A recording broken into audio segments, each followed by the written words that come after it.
بسم الله الرحمن الرحيم. அஸ்ஸலாமு அலைக்கும் வரஹ்மத்துல்லாஹி வபரகாத்துஹு. அன்பிற்குரிய சகோதர சகோதரிகளே, நீங்களும் ஆலிம்களாகலாம் என்ற இந்த பாடம் ஒரு இடைவெளிக்கு பிறகு மீண்டும் அல்லாஹ்வுடைய அருளால் துவங்குகிறது. முன்னரே நம்ம அறிவித்தபடி வெள்ளி சனி ஆகிய 2 நாட்கள் திருக்குர்ஆனுடைய வசனங்களில் அடங்கியுள்ள இலக்கண விதிகளையும் அதனுடைய பொருளையும் அதிலிருந்து பெற வேண்டிய கூடுதல் விளக்கத்தையும் நாம் அறிந்து வருகிறோம். சூரத்துல் பக்ரா என்கிற அத்தியாயத்தை எடுத்துக்கொண்டு அதில் 116 வசனங்கள் குறித்து நம்ம பார்த்து விட்டோம். இப்போ இன்றைய தினம் 117வது வசனத்திலிருந்து பார்க்க வேண்டும். 117 வசனம் என்ன சொல்கிறது என்று சொன்னால், பதீஉ ஸமாவாத்தி வல் அர்லி. பதீஉங்கிற வார்த்தை பதஅ என்கிற சொல்லிலிருந்து வரக்கூடிய ஃபைல், அதாவது இஸ்மு ஃபாயிலுடைய அர்த்தத்தில் உள்ள ஒரு சொல்லு.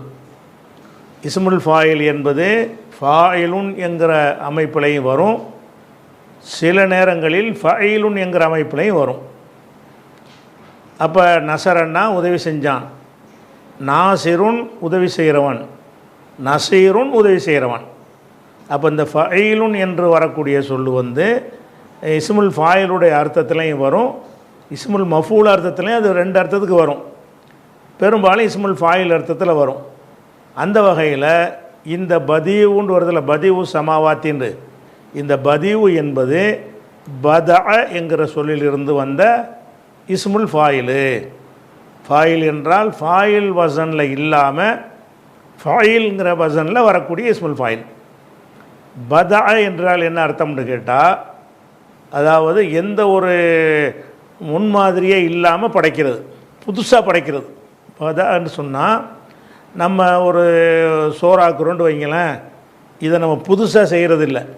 ஏற்கனவே நம்ம பெற்றோர்கள் செஞ்சு, அவங்க பெற்றோர்கள் செஞ்சு, அவங்க பெற்றோர்கள் செஞ்சு, அதிலிருந்து படிப்படியாக கற்றுக்கிட்டு நம்ம என்ன செய்கிறோம், சமையல் வேலையிலெல்லாம் செய்கிறோம். இப்படி இல்லாமல் யாரும் செய்யாமல் இருக்கும்போது ஃபஸ்ட்டு ஒன்றை செய்கிறோம்ல, அதுக்கு பேர் தான் பதா. பதா என்று சொன்னால் முதன்மையாக முதலில் படைத்தல்னு அர்த்தம். அதுக்கு முந்தி அப்படி ஒன்று இருக்கலை, அப்படி ஒரு பொருளே இல்லை. அந்த மாதிரி உள்ளதை படைக்கிறதுக்கு பேர் பதாங்கிற சொல்லு. அப்போ அல்லாஹ்வுடைய சிபத்தில் பதீவுண்டு அவனுக்கு ஒரு பேர் இருக்கிறது. எதனாலன்னு கேட்டால், அவன் படைத்த எல்லாமே ஏற்கனவே படைக்கப்பட்டதை பார்த்து காப்பி அடித்து படைத்தது இல்லை. மனிதன்கிற படைக்கிறானா, மனிதன் அதுக்கு முந்தைய யாராவது இருந்தாங்களா? இல்லை. அவன் புதுசாக தான் அதை படைக்கிறான். வானங்கள்னு படைக்கிறான்னு சொன்னால், ஏற்கனவே ஒரு வானங்கள்லாம் இருந்ததை பார்த்து நம்மளும் இந்த மாதிரி படைக்குவோம் அப்படின்னு படைத்தானா? இல்லை. அப்போ வானங்களை படைத்ததாக இருந்தாலும் அவன் புதுசாக தான் புதிதாக படைப்பவன் அர்த்தம் பதான்னு சொன்னான். பூமியை படைச்சிருக்கிறான். இந்த பூமி ஏற்கனவே ஒரு பல பூமிகளை பார்த்துட்டு நம்மளும் இது மாதிரி ஒரு பூமியை படைப்போன்னு படைக்கிறானா? இவன் தான் ஃபஸ்ட்டு படைக்கிறானா? இவன் தான் ஃபஸ்ட்டு படைக்கிறான். அந்த அர்த்தத்தில் உள்ளது பதா. பதா என்று சொன்னால் இல்லாமல் இருந்து முதல்ல உருவாக்குறதுன்னு அர்த்தம். முதல்ல உருவாக்குறது. அதுக்கு முந்தி இந்த மாதிரி ஒன்று இருக்கலை, இப்போ தான் முதல்ல செய்கிறான். அந்த மாதிரி செயலை குறிப்பதற்கு என்ன பயன்படுத்துவாங்க? பதஅன்னு பயன்படுத்துவாங்க. இப்போ பதீவுன் என்றால் படைத்தவன். பதீவுன் என்றால் படைத்தவன். எதை படைத்தவன் என்று கேட்டால், வானங்களை படைத்தவன். இதுவே வினை சொல்லாக இருந்துச்சுன்னு சொன்னால், பதஅ என்று இருந்தால் சமாவாத்தின்னு அது நசபு செஞ்சு சொல்லிடலாம், ஒல் அருளன்று நசபு செஞ்சு சொல்லலாம்.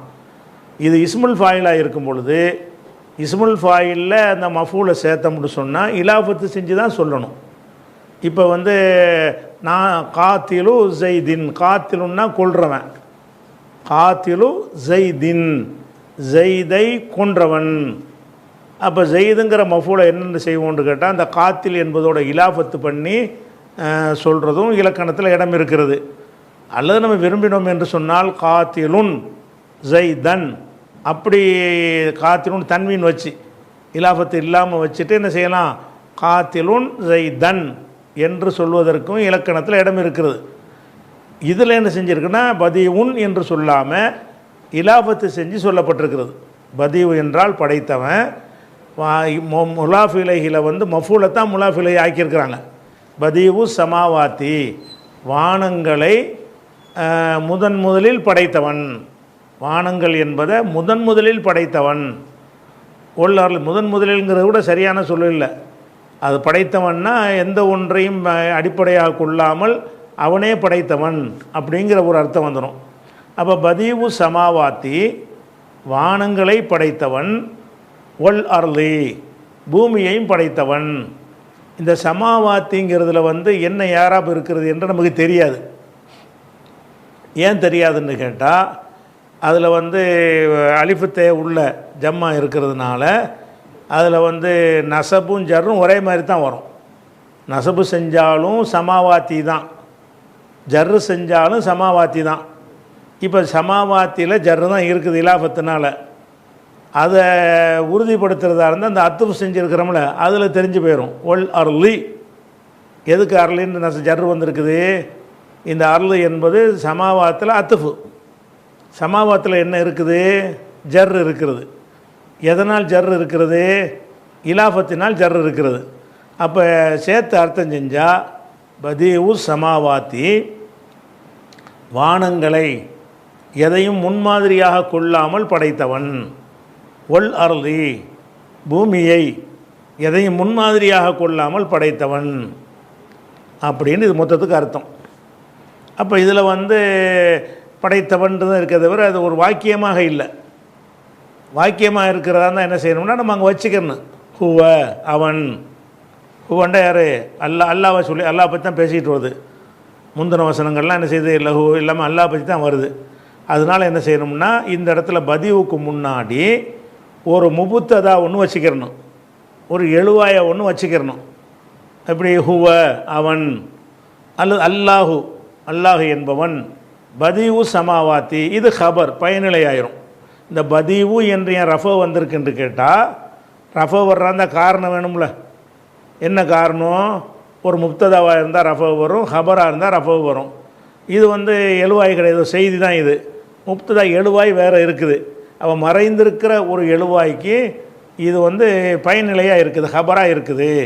அப்போ இந்த மொத்த வாக்கியத்தை எடுத்துக்கிட்டிங்கன்னு சொன்னால் பதிவு சமாவாத்தி உள்ளதுங்கிறது ஒரு வாக்கியம். வாக்கியத்துக்கு என்ன வேணும்? ஒரு எழுவாய் ஒன்று வேணும், ஒரு பயனிலை ஒன்று வேணும். அப்போ எழுவாய் வந்து இங்கே சொல்லப்படலை. சொல்லப்படாமல் நம்ம சிந்தனைக்கு தெரிகிறது. வானம் பூமி படைத்தவன், அல்லாஹ் படைத்தவன் நம்ம சொல்கிறோம் அப்படின்ட்டு எல்லாருக்கும் விளங்குது. எல்லாருக்கும் விளங்குமாக இருந்தால் என்ன செய்யலாம்? எதை வேண்டாலும் நீக்கிடலாம். முத்ததாவை கூட நீக்கலாம், ஹபரை கூட நீக்கலாம், மஃபூலை கூட நீக்கலாம். அதை நீக்கினாலும் மக்களுக்கு விளங்கிவிடும் என்று சொன்னால் நீக்கிறத பற்றி இலக்கணத்தில் எந்த தடையும் கிடையாது. அப்போ எப்படி எடுத்துக்கொள்ளணும்னு கேட்டால், அல்லாஹு முன்னாடி வச்சுக்கிறங்க. அல்லாஹ் என்பவன் பதியு சமாவாத்தி, வானங்களை எதையும் முன்மாதிரியாக கொள்ளாமல் படைத்தவன். ஒல் அர்லி, பூமியையும் வானங்களையும் பூமியும் அத்துஃப் இருக்கிறனால அப்படி சேர்த்துக்கலாம். பூமியையும் வானங்களையும் முன்மாதிரி இல்லாமல் படைத்தவன். அப்போ அல்லாஹுங்கிற ஒரு எழுவாய், பதியுங்கிறது ஹபரு, ரெண்டும் சேர்ந்து ஒரு சென்டென்ஸ், வாக்கியம். இதில் வந்து அல்லாஹ் என்ன செய்ய தன்னை பற்றி சொல்லும் பொழுது எல்லாத்தையுமே இது எதுக்கு சொல்கிறான்னு பார்த்தீங்கன்னா, அது முந்தின வருஷத்தில் சொன்னால் தெரியும். அல்லாவுக்கு புள்ளைங்கிறாங்க. அல்லாவை பொறுத்த வரைக்கும் இந்த புள்ளைங்கிறது எப்படி உள்ளது? ஏற்கனவே பிள்ளைகள் எல்லாருக்கும் பிறந்திருக்கும் பொழுது இவர் ஒரு ஆள் பிறந்தார்னா இது முன்மாதிரி இல்லாமல் வந்ததும் ஆயிடுது. அல்லாவை பொறுத்த வரைக்கும் என்னென்னு கேட்டால், எதையுமே முன்மாதிரி இல்லாமல் ஃபஸ்ட்டு அவன் தான் படைக்கிறான் அப்படின்னு சொல்லும் பொழுது அவனுக்கு பிள்ளை குட்டிகள்லாம் இருக்கிறதுக்கு தேவை கிடையாது என்பதை உறுதிப்படுத்தும் விதமாகத்தான் இந்த வாக்கியத்தை அல்லாஹ் சொல்கிறான். நான் எப்படிப்பட்டவன் என்று கேட்டால், வானம் பூமியெலாம் இருக்க அதையே படைச்சிருக்கிறேன். எதையும் காப்பி அடித்து நான் படைக்கலை, நானாக தான் படைச்சிருக்கிறேன். அப்போ எனக்கு தோன்றிய அடிப்படையில் தான் படைத்திருக்கிறேன் அப்படின்ற ஒரு வல்லமையை அல்லாஹ் இங்கே சொல்லி காட்டுறான். அப்போ இந்த பதிவு சமாவாத்தில் உள்ள இலக்கணம் நமக்கு தெரிகிறது, அதில் உள்ள சர்ஃபும் நமக்கு தெரிகிறது, அதில் உள்ள நகும் நமக்கு தெரிகிறது. இதில் ஒரு கூடுதல் தகவலுக்காக நம்ம தெரிஞ்சுக்கிறேன்னு கேட்டால், மார்க்கத்தில் வந்து நம்ம வகையைத்தான் பின்பற்றணும்னு வழங்கி வச்சுருக்குறோம். குர்ஆனில் உள்ளதை பின்பற்றணும், ஹதீஸில் உள்ளதை பின்பற்றணும். அதில் இல்லாமல் பிறகு உண்டாவது பாருங்கள், அதுக்கு வந்து ரசூலுல்லாஹ் வந்து பித்அத்துங்கிற பேரை சொல்கிறாங்க. குல்லு முஹ்தஸத்தின் பித்ஆ, புதிதாக உருவாக்கப்பட்ட ஒவ்வொன்றும் பித்அத்தாகும். அதுவும் இந்த சொல்லு தான். பதீஉ சமாவாத்தில் போட்டிருக்கோம்ல பதஅ, அந்த பதஅங்கிற மூலத்திலிருந்து தான் பித்அத்து என்பது வருகிறது. இவன் என்ன செய்கிறாங்க, எந்த ஒரு ஆதாரம் இல்லாமல் புதுசாக உண்டாக்குறாங்க. இந்த பிதத்துங்கிறமே அது எப்படிப்பட்டதாக இருக்கும்? அதுக்கு முந்தி குர்ஆனில் சொல்லப்பட்டிருக்காது, ஹதீஸில் சொல்லப்பட்டிருக்காது. இவன் தான் முதல்ல உண்டாக்குவான். அப்போ குர்ஆன் ஹதீஸ் என்றே இருந்திருமையானால் அதையே சொன்னால் நம்ம காப்பி அடி சொல்கிறோன்னு அர்த்தமாயிரும். குர்ஆன் ஹதீஸில் இல்லாத ஒன்றை வந்துக்கிட்டு ஒருத்தன் உண்டாக்குனானே ஆனால் அவன் தானே அதை உண்டாக்குறான், எதையும் ஆதாரமாக கொள்ளாமல் உண்டாக்குறான்ல. அதனால தான் அதை பிதத்துங்கிற வார்த்தையால் நம்ம சொல்லுகிறோம். பிதத்துங்கிறமே அது கூட இந்த பதியுண்டு வருதில் இந்த வார்த்தை இதனுடைய வேர் சொல்லில் இருந்து வந்தது தான் பிதத் என்பதும். இது கூடுதல் தகவலுக்காக வேண்டி. அப்போ பதியு சமாவாத்தி வல்லர்லி, அவன்ட்டு வச்சுக்கலாம், அல்ல எதை வேணா வச்சுக்கிறங்க. அவன் பதியு சமாவாத்தி, வானங்களை, வல்லர்லி பூமியை எதையும் முன்மாதிரியாக கொள்ளாமல் படைத்தவன் அப்படின்னு அர்த்தமாச்சு. அடுத்து அல்லாஹ் என்ன செய்கிறான், அவனுடைய வல்லமையை பற்றி இன்னொரு விஷயத்தை சொல்கிறான். ஓ இதா கலா அம்ரன், இதில் இதாண்டு ஒரு வார்த்தை வந்திருக்குது, கலாண்டு ஒரு வார்த்தை வந்திருக்குது, அம்ரண்டு ஒரு வார்த்தை வந்திருக்குது. இதில் கலாங்கிற சொல்லுக்கு நம்ம எடுத்துக்கிறோம். இந்த கலா என்கிற ஒரு சொல்லு பல அர்த்தம் உள்ள ஒரு சொல்லு, நிறைய அர்த்தம் இந்த சொல்லுக்கு இருக்கிறது. அதாவது கலா என்று சொன்னால் ஒரு விஷயத்தை தீர்ப்பளிக்கிறது. காலின்லாம் சொல்கிறாங்கல்ல, டவுன் காஜின்லாம், காஜிங்கிறது காலி என்பதைத்தான் உருது ஆளுக்கு காசின்னு ஆக்கி அதை காஜின்னு ஆக்கிடுறாங்க. காஜியாருங்கிறாங்கல்ல, டவுன் காஜி, தலைமை காஜின்லாம் கலா என்கிற வார்த்தையிலிருந்து தான் கலான்னா தீர்ப்பளித்தான். காலி என்றால் தீர்ப்பளிப்பவர். நீதிபதிகளை காலின்னு சொல்லுவாங்க. நீதிபதிகள் என்ன செய்வாங்க, காலின்னு சொல்லுவாங்க. அந்த காலு, இந்த லாது வந்து என்ன செய்யாது, உருது ஆட்களுக்கு வராது. இந்த லாதை வந்து ஜே மாதிரி என்ன செய்வாங்க, காசி அப்படிம்பாங்க. அப்போ அந்த ஜே மாதிரி உச்சரிக்கும் போது இந்த ஜே கிடையாது தமிழில், நம்ம ஜீன்னு போட்டுக்கிறோம், காஜின்னு ஆக்கிறோம். அதனால் டவுன் காஜின்னு வந்திருக்குது. அப்போ அந்த கலா என்கிற சொல்லுக்கு ஒரு அர்த்தம் என்னன்னு கேட்டால், கோர்ட்டில் நீதிபதிகள் தீர்ப்பளிக்கிறாங்கல்ல, அந்த மாதிரி அர்த்தத்துக்கு வந்து கலா வரும். லா யக்லில் காலி, ஒரு நீதிபதி தீர்ப்பளிக்க வேண்டாம். ஒஹோகல்பான், கோபமாக இருக்கும்போது தீர்ப்பளிக்க வேண்டாம். இப்படிலாம் ஹதீஸ் வருதில்ல. இதில் எல்லாம் அந்த கலா காலிக்கு என்ன அர்த்தம்னு கேட்டால் தீர்ப்பளித்தான் என்கிற ஒரு அர்த்தம். இன்னொரு அர்த்தம் என்னென்னு கேட்டால், ஒரு விதி கலா கதிருங்கிறாங்கல்ல, அல்லாஹ் வந்து நம்மளை படைக்கிறதுக்கு முன்னாடியே எல்லாத்தையும் முடிவு எடுத்துட்டான். இந்த பூமி வானத்தை படைக்கிறதுக்கு முன்னாடியே எப்போ என்னென்ன படைக்கப்படும், எவன் பிறப்பான், எவன் சாகுவான், எவனுக்கு எவ்வளோ ரிஸ்க் கிடைக்கும், வாழ்நாள் என்ன, புள்ள குட்டி என்னன்ற அனைத்து விஷயங்களையுமே அல்லாஹ் வந்து முடிவெடுத்துட்டான்ல. அந்த முடிவுக்கும் என்ன செய்வாங்கன்னு கேட்டால் கலா என்று சொல்வார்கள், கதிர் என்றும் சொல்லுவார். விதிங்கிறதுக்கு ரெண்டு சொல்லு, கலா கதிர் ரெண்டையும் சேர்த்து சொல்லுவாங்க. சேர்த்து சொல்ல தேவையில்லை. கலா என்கிற வார்த்தையாலையும் விதியை சொல்லலாம், கதிர் என்கிற வார்த்தையினாலையும் விதியை சொல்லலாம். அந்த அர்த்தமும் இந்த கலாவில் இருக்குது. கலான்னு சொன்னால் விதித்தல், விதியாக ஆக்குதல் அப்படின்ற அர்த்தமும் வரும். ஒரு தீர்ப்பளித்தல் அப்படின்ற ஒரு தீர்ப்புன்னா, ரெண்டு பேருடைய ஒரு விஷயத்தை விசாரித்து, ரெண்டு பேருக்கு மத்தியில் உள்ள அந்த வழக்கை விசாரித்து, இதுதான் சரி, இது தவறு, இவர் பக்கம் நியாயம், இவர் பக்கம் நியாயம் இல்லை, இந்த மாதிரி சொல்வதற்கு பேர் என்னென்னு கேட்டால் தீர்ப்பளித்தல்ன்ற அர்த்தம். இந்த கலா என்பதற்கு முடிவெடுத்தல்னு ஒரு முடிவுன்னா என்னது, ரெண்டு வழக்கை விசாரித்து எடுக்கிறது இல்லை. நம்மளாக பல நூற்றுக்கணக்கான பிரச்சனைகள் இருக்கும், நம்ம எதை தேர்ந்தெடுத்தால் நல்லா இருக்கும், நம்ம விஷயத்துக்கு நாமே எடுக்கிற முடிவு. இப்போ நம்ம வெள்ளிக்கிழமை ஊருக்கு போவோமா, சனிக்கிழமை போவோமான்ட்டு ஒரு ஒரு சந்தேகம் வருது. ஏதாவது ஒரு தேதியை முடிவெடுக்கிறோம்ல, அதுக்கு பேரும் கலா தான். நம்ம வெள்ளிக்கிழமை என்று முடிவெடுத்தேன் அப்படின்னா அதுக்கு கலாங்கிற வார்த்தையை யூஸ் பண்ணிக்கலாம். முடிவு செய்கிறது, ஜனவரியில் போகிறதா பிப்ரவரியில் போகிறதா, வெள்ளை சட்டை போடுறதா பச்சை சட்டை போடுறதா, பிரியாணி சமைக்கிறதா சாதா சோறு சமைக்கிறதா, இப்படின்னு எது விஷயமாக இருந்தாலும் நம்ம எடுக்க வேண்டிய தீர்மானங்கள் 2-3 விஷயங்கள் குறுக்கிடும் என்று சொன்னால், அல்லது 1000 விஷயம் குறுக்கிடும் என்று சொன்னால், அதில் ஒன்றை சூஸ் பண்ணுறோம்ல, அதுக்கு பேரும் கலான்னு சொல்லுவாங்க. அது ஒன்று இருக்குது. அதே மாதிரி கலா என்பது ஒரு விவாகரத்து பண்ணுறாங்கல்ல, அதுக்கு பேரும் கலான்னு சொல்லுவாங்க. கலான்னு சொன்னால் அந்த கணவன் மனைவி இல்லற வாழ்க்கையை முடிச்சுட்டு உனக்கு எனக்கு சரி வராது அப்படின்னு ஒரு முடிவுக்கு வர்றாங்கல்ல, அதுக்கு என்ன வார்த்தையை பயன்படுத்துவாங்கன்னு கேட்டால் கலாங்கிற வார்த்தையை பயன்படுத்துவாங்க. இப்போ ஜெயிது ஜெயினப் அவங்கள என்ன செய்வார், விவாகரத்து பண்ணுவார். ரசூலுல்லாஹ்ட்ட கேட்பார், எனக்கு ஒத்து வரல, நான் விவாகரத்து பண்ணிக்கிறேன்னு கேட்பார். கேட்டவொன்னே ரசூலுல்லாஹ் சில அறிவுரைகள் சொல்லுவாங்க. அதுக்கு பிறகு புரியாமல் அவர் என்ன செய்வார், விவாகரத்து பண்ணிடுவார். அது அல்லாஹ் என்ன சொல்லுவான்னு கேட்டால், ஃபலம்மா கலா ஜெயிதுன் மின்ஹா, அவரிடமிருந்து ஜெயிது முடித்த பொழுது, முடிக்கிறதுனா விவாகரத்து, ஃபினிஷ் பண்ணுறது. இந்த கலாங்கிற வார்த்தையை தான் அந்த டைவர்ஸுக்கு அல்லாஹ் சொல்லி காட்டுறான். ஃபலம்மா கலா ஜெயிதுன், ஜெயிது என்பவர் முடித்த பொழுது, அம்ரன் அவரிடமிருந்து அந்த காரியத்தை முடித்த பொழுதுன்னா க்ளோஸ் பண்ணிடுறது, ஃபைலை மூடுறது.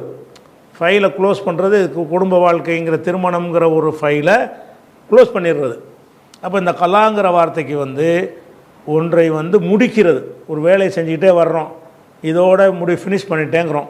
ஒரு 5 மாடி ஒரு கட்டடம் கட்டுறதுக்காக ஆரம்பிக்கிறீங்க.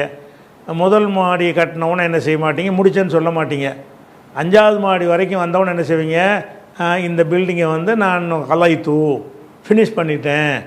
அப்போ ஃபினிஷ் அதாவது முழுமையாக்குதல் அப்படிங்கிற அர்த்தத்துக்கும் கூட இந்த கலாங்கிற வார்த்தை வரும். இப்படி கலாங்கிற அது மாதிரி ஒரு ஆளை காலி பண்ணுறதுக்கும் கலாங்கிற வார்த்தை வரும். அப்போ ஒரு ஆளை கொலை பண்ணுறது இருக்குல்ல, கொலை பண்ணுறதுக்கு கூட இந்த கலாங்கிறது சொல்லலாம். அப்போ இது அல்லாஹ் குர்ஆனில் என்ன செய்யலாம், இப்போ பக்கஸ மூசா நபி காலத்தில் அவங்க நபி அவருக்கு முன்னாடி மூசா நபி காலத்தில் அவங்க கோத்திரத்தை சேர்ந்த ஒருத்தனும் ஃபிரௌன் கோத்திரத்தை சேர்ந்த ஒருத்தனும் சண்டை போட்டுட்ருப்பாங்க. சண்டை போட்டோன்னு என்ன செய்வான்னா, மூசா நபியுடைய கோத்திரத்துக்காரன் இவர்கிட்ட உதவி தேடுவான், காப்பாற்றுங்கண்டு. இவர் என்ன ஏதுன்னு விசாரிக்காமல் என்ன செய்வார், ஓங்கி அவனை அந்த எதிர்பார்ட்டியில் உள்ளவனை ஓங்கி ஒரு குத்துவார். அவன் ஆள் காலி ஆயிடுவான். அது அல்லாஹ் குர்ஆனில் சொல்லும்போது ஃபவகஸ மூசா ஓங்கி ஒரு குத்து விட்டார். ஃபகலா அலைஹி, அவனுடைய கதையை முடித்து விட்டார். கலான்னா மூத்தாக்கிட்டார்னு அர்த்தம். அப்போ இந்த கலாங்கிற வார்த்தைக்கு ஆளை காலி பண்ணுறது, ஒரு வேலையை முழுமையாக முடிப்பது, அல்லது ஒரு தொடர்பை அறுப்பது, திருமண ஒப்பந்தம் அந்த மாதிரி ஒப்பந்தம் எல்லாத்தையும் ஃபினிஷ் பண்ணுறது, அது முடிவு எடுக்கிறது, தீர்மானிக்கிறது, இது தீர்ப்பளிக்கிறது என்று பல அர்த்தம் உள்ள ஒரு சொல். எதுக்கு இந்த பல அர்த்தத்தை சொல்லி காட்டுறோம்னு கேட்டால், இது அந்தந்த இடங்களுக்கு தகுந்த மாதிரி இதையே எல்லா இடத்துலையும் செஞ்சிடக்கூடாது. கலாங்கிறது இதில் என்ன அர்த்தம் செய்யணுங்கிறது அந்த இடத்துல நமக்கு தெரிஞ்சு போயிடும். இப்போ இதை எடுத்துக்கிறோமே, இதா கலான்னா என்ன அர்த்தம் செய்கிறேன்னு தெரியலை. இப்போ அம்ரன் ஒரு காரியம்னு வந்துருச்சு. பின்னாடி ஒரு காரியத்தை கொள்ள முடியுமா, கொள்ள முடியாது. அப்போ காரியம்னு வரும் பொழுது கலான்னா முடிவெடுத்தான்னு அர்த்தமாயிரும். இதா கலா அம்ரன், ஒரு காரியத்தை முடிவு செய்யும் பொழுது, கலாவுடைய ஃபாயில் அல்லாஹ், ஹுவ அவன். ஒய்தா கலல்லாஹு, அல்லாஹ் பற்றி பேசிக்கிட்டு வந்ததுனால உள்ளக்கே லமீரில் இருக்கிறது, அது வெளிப்படையாக சொல்ல தேவையில்லை. ஒய்தா கலான்னா இதா கலல்லாஹு, அல்லாஹு முடிவெடுக்கும் பொழுது, அம்ரன் ஒரு காரியத்தை அல்லாஹ் என்ன செய்கிறான்னு கேட்டால், ஒரு காரியத்தை செய்யணும்னு முடிவெடுக்கிறான். முடிவெடுத்தவுடனே அதை எப்படி செய்வான். இப்போ நம்ம ஒரு காரியத்தை செய்கிறது முடிவெடுத்தால் அது செய்வதற்கு மெத்தட் இருக்கும்ல. நம்முடைய மெத்தட்லாம் எப்படி இருக்கும்னு கேட்டால், ஒவ்வொரு விஷயத்துக்கும் ஒவ்வொரு விதமான மெத்தட் இருக்கும். கட்டடம் கட்ட முடிவெடுத்தால் அதுக்கு என்னென்ன செய்யணுமோ அதையெல்லாம் செய்யணும். கட்டடத்தை இடிக்க முடிவெடுத்தால் அதுக்கு என்னென்ன செய்யணுமோ அதெல்லாம் செய்யணும். ஒரு வைத்தியம் செய்கிறது முடிவெடுத்தால் அதுக்கு என்னென்ன செய்யணுமோ அதுக்குரிய வேலைகள்லாம் செய்யணும். இப்படின்னு சொல்லி ஒவ்வொரு காரியத்துக்கும் ஒவ்வொரு விதமான ஃபார்முலா நம்ம வச்சுருப்போம். அல்லாஹுக்கு ஒரே ஃபார்முலா தான். என்ன ஃபார்முலா தான் இதில் சொல்லப்படுது? ஒய்தா கலா அம்ரன், ஒரு காரியத்தை அவன் முடிவெடுக்கும் பொழுது, ஃப இன்னமா யகூலு, அவன் சொல்வான், லொஹு, அந்த காரியத்துக்கு சொல்வான், குன், ஆகு என்று சொல்வான், ஃபயகூன், அது ஆகிவிடும். எந்த ஒரு காரியத்தை செய்ய நினைச்சாலும் சரி, அதை செய்கிறதுக்கான பெரிய அப்போ 1000 காலம் திட்டம் போட்டு பல வருடங்கள் உழைத்து அதுக்கு நிறைய வேலைகள் ரிஸ்க் செஞ்சு அப்படிங்கிற மாதிரி அல்லாஹ்வுடைய செயல்பாடு இருக்குமான்னா இருக்காது. என்ன செய்வான்? ஆகு, அவனுடைய கற்பனையில் ஒன்றை நினைத்து கொண்டு ஆகுமா அவன் நினச்சபடி அது ஆகிவிடும். மனிதன்கிற ஒரு கற்பனையை தோற்றத்தை அவன் வைத்து கொண்டு ஆகுன்னு சொல்லுவான். ஆகுன்னு என்ன, மனிதன் ஆயிடுவார். சரியா? இப்படி எந்த ஒரு காரியத்தை செய்கிறதா இருந்தாலும் சரி, ஆகு என்கிற கட்டளையின் மூலமாகவே ஆக்க வல்லவன் அப்படின்னு தன்னுடைய வலிமையை இங்கே அல்லாஹ் சொல்லி காட்டுறான். இப்போ திரும்பி சொல்லுக்கு அர்த்தம் செஞ்சுருவோம். ஒய்தா கலா, கலாங்கிறது ஃபேலு, ஃபாயில் உள்ளே இருக்கிறது, அம்ரன்கிறது மஃபூலு, ஒரு காரியத்தை அவன் செய்யும் பொழுது, பொழுதுன்னு இதாவுக்கு அர்த்தம். அப்படி செய்யும்போது என்ன செய்வான்? ஃப இன்னமா யகூலு, அவன் சொல்வான், குன், குன் என்று தான் சொல்வான். அந்த தான்கிறத இன்னமாவுடைய அர்த்தத்தை இங்கே தான் கொண்டு வைக்கணும். இன்னமாவை பற்றி நம்ம இப்போ ஏற்கனவே படிச்சிருக்கிறோம். இன்னமா என்பதற்கு ஒரு முப்ததா ஒன்று இருக்கும், ஒரு ஹபர் ஒன்று இருக்கும். அந்த முப்ததா இஸ்முன்னு சொல்லிடுவோம். இன்னமாவெலாம் வர்றதுனால அது என்ன செய்வாங்க? இஸ்மு ஹபருங்கிற பேரால் அழைச்சிக்கிடுவாங்க. அது முப்ததா தான் அது. அப்போ ஒரு இன்னமா வந்துச்சுன்னு சொன்னால் அதுக்கு ஒரு முப்ததா ஒன்று வரும், அதுக்கு ஒரு ஹபர் ஒன்று வரும். எதுக்கு? இன்னமாவுக்கு. அந்த இன்னமாவுடைய அர்த்தம் என்னன்னு கேட்டால், அதுதான் இதுதான் அடித்து சொல்கிறோம்ல, அந்த தான்கிற அர்த்தம் கொடுக்கறதுக்கு தான் இன்னமான்னு போடுவாங்க. வெறும் இன்னன்னு போட்டால் அந்த அர்த்தம் வராது. உதாரணமாக இன்னமா ஜெய்துன், ஜெய்து ஆலிமுன், ஆலிம் தான், அந்த இன்னமாவில் வரக்கூடிய தான்கிற அர்த்தத்தை இங்கே கொண்டாந்து ஒட்டணும்.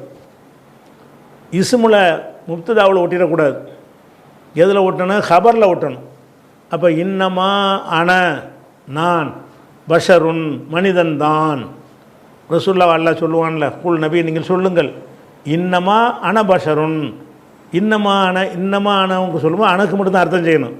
இன்னமா அன நான், பஷருன் மனிதன் தான். இந்த தான்ங்கிறது இன்னமாவுடைய அர்த்தம்.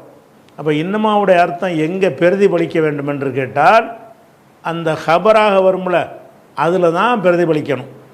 அதனால் இப்போ இன்னமாவை இப்போ விட்டு அர்த்தம் செய்யும்போது, இப்போ இன்னமா யகூலு லஹு, அதற்கு அவன் சொல்வான், குன், குன் என்று சொல்வான், சொல்வது தான்.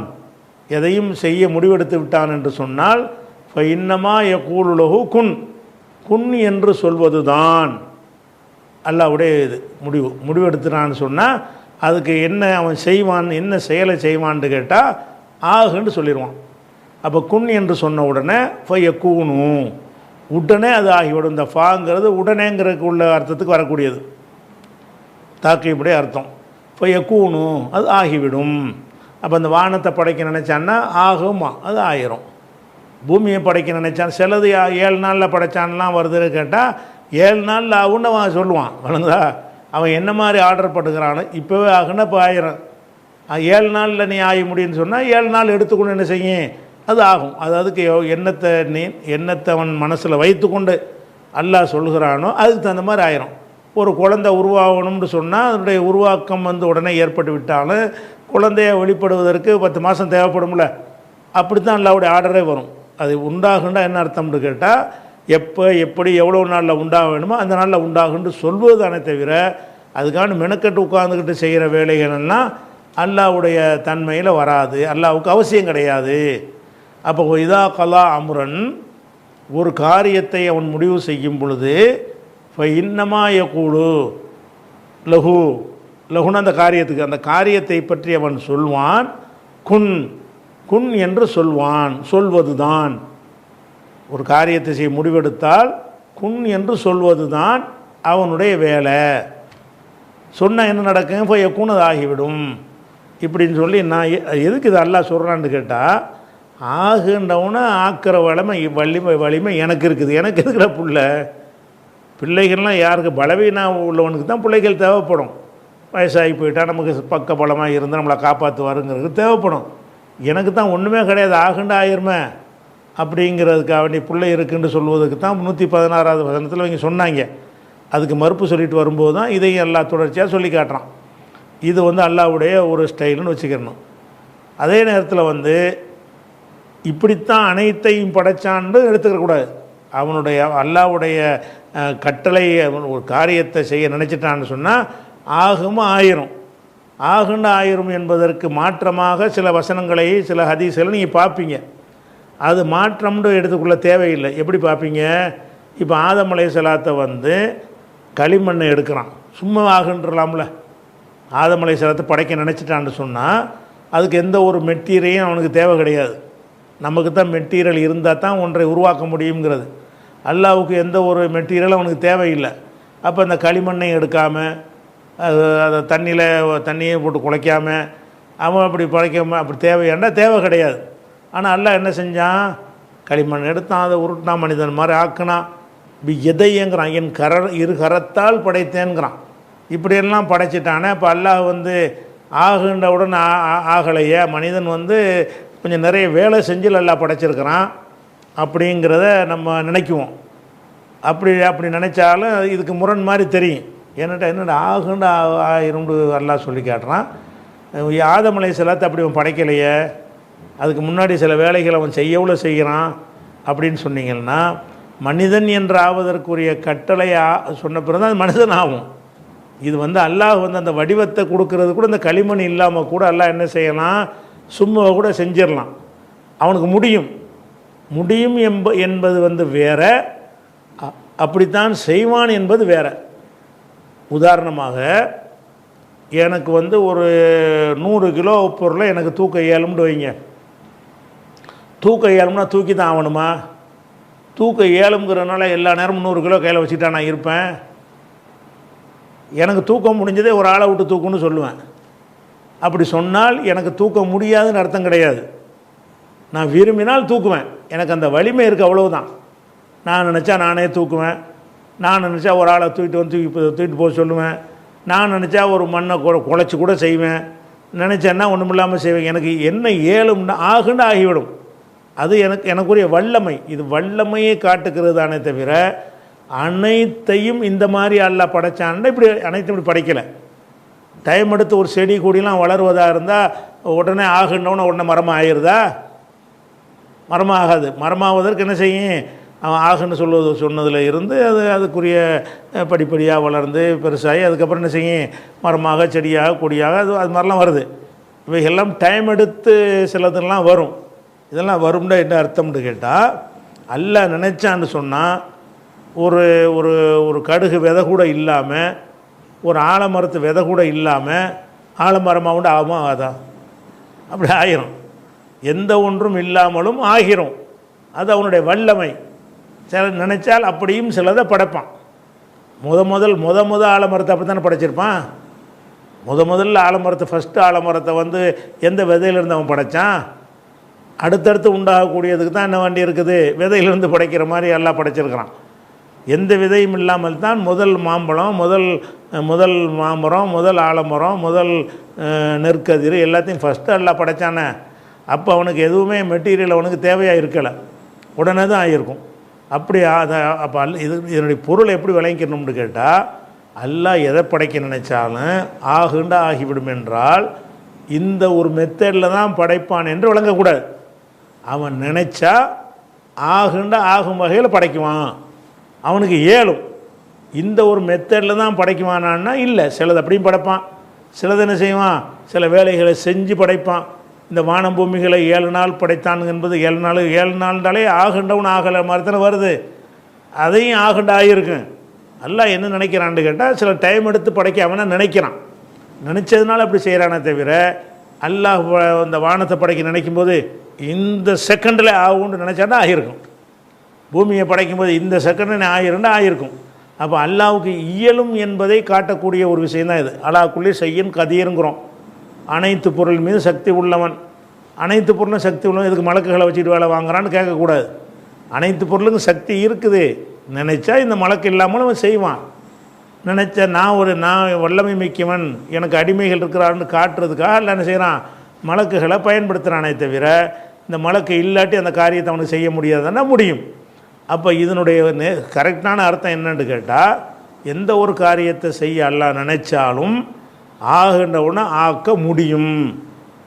ஆகு என்று சொல்லி தான் அனைத்தையும் ஆக்கினானா என்றால், ஆக்கலை என்பதற்கு நிறைய ஆதாரங்கள் வருதில்ல. அல்லாவே பல படைப்புகளை பற்றி நம்ம சொல்லி காட்டுறான்ல. அதில் உடனே ஆகுண்டவன் ஆகிற மாதிரி படைப்பும் இருக்கிறது. ஆகுண்டவன் ஆகாமல் டைம் எடுத்து உருவாக்கப்பட்ட படைப்பும் இருக்கும் பொழுது இது அல்லாஹ்வுடைய வல்லமையை குறிக்கக்கூடியதுன்னு என்ன செய்யணும், விளங்கிக்கிறணும். இன்னொருக்கா பாருங்கள், ஒய்தா கலா அமுரன், ஒரு காரியத்தை அவன் முடிவு செய்யும் பொழுது இப்போ இன்னமா யக்குலுலகு, அதுக்கு சொல்லுவான் ஆகு என்று சொல்வான். இப்போ யக்கூனும், அது ஆகிவிடும். இது 117வது வசனம். இது அடுத்த வசனத்தை இன்ஷா அல்லாஹ் நம்ம நாளைக்கு பார்க்கலாம்.